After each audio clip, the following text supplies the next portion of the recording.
রাজ্যের চাকুরির বাজারে যেখানে রাজ্যের বেকার যুবক যুবতীরা চাকুরির জন্য হুডি হয়ে ঘুরছেন, সেখানে ভারত সরকারের ন্যাশনাল ক্যারিয়ার সার্ভিস তাদের জন্য কর্মসংস্থান নিয়ে হাজির হয়েছে প্রতিনিয়ত। বুধবার পুনরায় রাজধানীর শ্রম ভবনে দেখা গেল তারই চিত্র।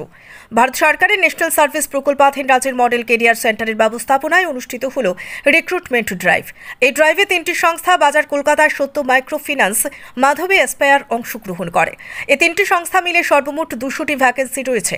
এদিনের কর্মসূচি প্রসঙ্গে সংস্থার এক কর্মকর্তা জানান, এনসিএস প্রকল্পের অধীনে বছরে বহুবার ড্রাইভ অনুষ্ঠিত হয় রাজ্যের বেকার যুবক যুবতীদের জন্য। 2024-25 অর্থবর্ষে এই প্রথম ড্রাইভ অনুষ্ঠিত হয়, যেখানে বেকারদের জন্য 3টি সংস্থা মিলিয়ে প্রায় 200টি ভ্যাকেন্সি রয়েছে।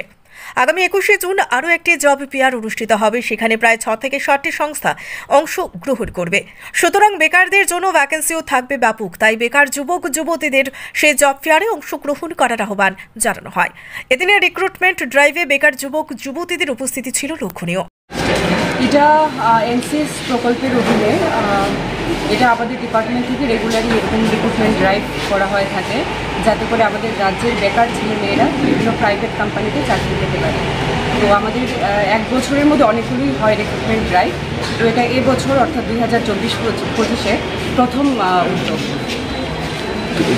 কতজন রয়েছে আজকে এখানে? আমাদের এখানে আজকে 3 জন এমপ্লয়াররা পার্টিসিপেট করছে। ওরা হচ্ছে বাজার কলকাতা, মাধবী এসপায়ার, এটা তামিলনাড়ুর একটা কোম্পানি, আরেকটা হচ্ছে সত্য মাইক্রো ফাইন্যান্স। তো এখানে টোটাল ওদের যে ভ্যাকেন্সি আছে সেটা প্রায় 200র মতো, 200টা ভ্যাকেন্সি আছে। আর এখানে ওদের যে রিকোয়ারমেন্ট, ওরা 8 পাস থেকে শুরু করে 12 পাস পর্যন্ত ক্যান্ডিডেটদের ভ্যাকেন্সি রয়েছে।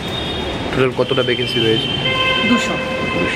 আচ্ছা, আগামী 1-2 দিন পরে আরেকটা রিক্রুটমেন্ট রয়েছে। যারা বেকার যুবক রয়েছে তাদের উদ্দেশ্যে কি বলবেন? বুঝলি আপনার কথা। আগামী 21শে জুন আরেকটা জব ফেয়ার আছে। তো এখানে আরও অনেকগুলো এমপ্লয়ার আসবে। এবারে তো আজকে এখানে 3টা এমপ্লয়ার, তো সেই জব ফেয়ারে 6টা থেকে 7টা এমপ্লয়াররা আসবে। তো এখানে ভ্যাকেন্সি আরও অনেক বেশি থাকবে।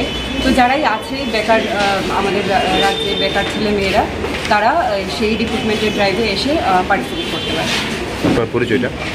আপনার পরিচয়টা? Riya Khan, assistant employment officer. Thank you. Agartala থেকে প্রবীর দেববর্মা রিপোর্ট, সত্যের খোঁজে 24 ঘন্টা।